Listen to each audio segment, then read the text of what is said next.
ലൈംഗിക അതിക്രമ കേസിൽ സംവിധായകൻ രഞ്ജിത്തിനെ വീണ്ടും 2 ദിവസം കൂടി കസ്റ്റഡിയിൽ ആവശ്യപ്പെട്ട് SIT മുൻ കസ്റ്റഡി കാലയളവിൽ രഞ്ജിത്ത് ചോദ്യം ചെയ്യലിനോട് സഹകരിച്ചില്ല എന്ന് SIT രാഗിൻ വിവരങ്ങളുമായി ചേരുകയാണ്. രാഗിൻ, എന്തൊക്കെ കാര്യങ്ങളാണ് ഇപ്പോൾ രഞ്ജിത്തിനോട് ചോദിച്ചറിയുക SIT? ഒപ്പം തന്നെ പൂർണ്ണമായും നിസ്സഹകരണമാണോ രഞ്ജിത്തിന്റെ ഭാഗത്ത് നിന്ന് അന്വേഷണ സംഘത്തിനോടുണ്ടാകുന്നത്?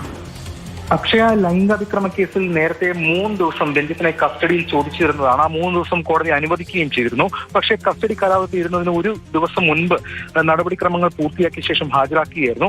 ഇപ്പോൾ വീണ്ടും 2 ദിവസവും കൂടി കസ്റ്റഡി ആവശ്യപ്പെട്ടിരിക്കുകയാണ്. പ്രോസിക്യൂഷൻ പ്രധാനമായി ഇന്ന് രാവിലെ രഞ്ജിത്തിന്റെ ജാമ്യാപേക്ഷ പരിഗണിക്കുന്ന ഘട്ടത്തിൽ പറഞ്ഞത് അന്വേഷണവുമായി രഞ്ജിത്ത് സഹകരിക്കുന്നില്ല, ഡോക്ടർമാരുമായി സഹകരിച്ചു, മാത്രമല്ല ഈ സിനിമയുമായി ബന്ധപ്പെട്ട ചില രേഖകളടക്കം കണ്ടെടുത്താനുണ്ട്, അതുൾപ്പെടെയുള്ള കാര്യങ്ങളിൽ നിസ്സഹകരണമായിരുന്നു രഞ്ജിത്തിന്റെ ഭാഗത്തുനിന്ന് ഉണ്ടായത്. ഇതിന്റെ കൂടി പശ്ചാത്തലത്തിലാണ് അന്ന് നേരത്തെ കസ്റ്റഡി അവസാനിപ്പിച്ച് കോടതിയിൽ ഹാജരാക്കിയത് എന്നതാണ്. എന്തായാലും ഇന്ന് ഈ പ്രോസിക്യൂഷൻ ഈ കാര്യങ്ങളൊക്കെ തന്നെ കോടതിയിൽ പറഞ്ഞു. എന്നാൽ രഞ്ജിത്തിന്റെ അഭിഭാഷകൻ ഇതിനെ എതിർക്കുകയാണ് ഉണ്ടായത്.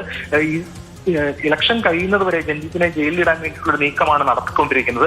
ഇത് അംഗീകരിക്കാൻ കഴിയില്ല തുടങ്ങിയ വാദഗതികളാണ് പറഞ്ഞത്. തുടർന്ന് കോടതി അങ്ങനെ കസ്റ്റഡി ആവശ്യമുണ്ടെങ്കിൽ ഇന്ന് തന്നെ അപേക്ഷ നൽകൂ എന്നാണ് ആവശ്യപ്പെട്ടിരിക്കുന്നത്. അടുത്ത ദിവസം കോടതി എന്ത് തീരുമാനമെടുക്കുമെന്ന് കാത്തിരുന്ന് കാണാം. രാവിലെ ഈ ബെയിൽ ആപ്ലിക്കേഷൻ പരിഗണിച്ച ഘട്ടത്തിൽ യുവ നടിക്ക് നേരെ എതിരെ രഞ്ജിത്ത് ചില കാര്യങ്ങൾ പറഞ്ഞു. രഞ്ജിത്തിന്റെ അഭിഭാഷകൻ പറഞ്ഞു, അതായത് ഈ പരാതി എന്ന് പറയുന്നത് വൈരാഗ്യ നിമിത്തമുള്ള പരാതിയാണ്.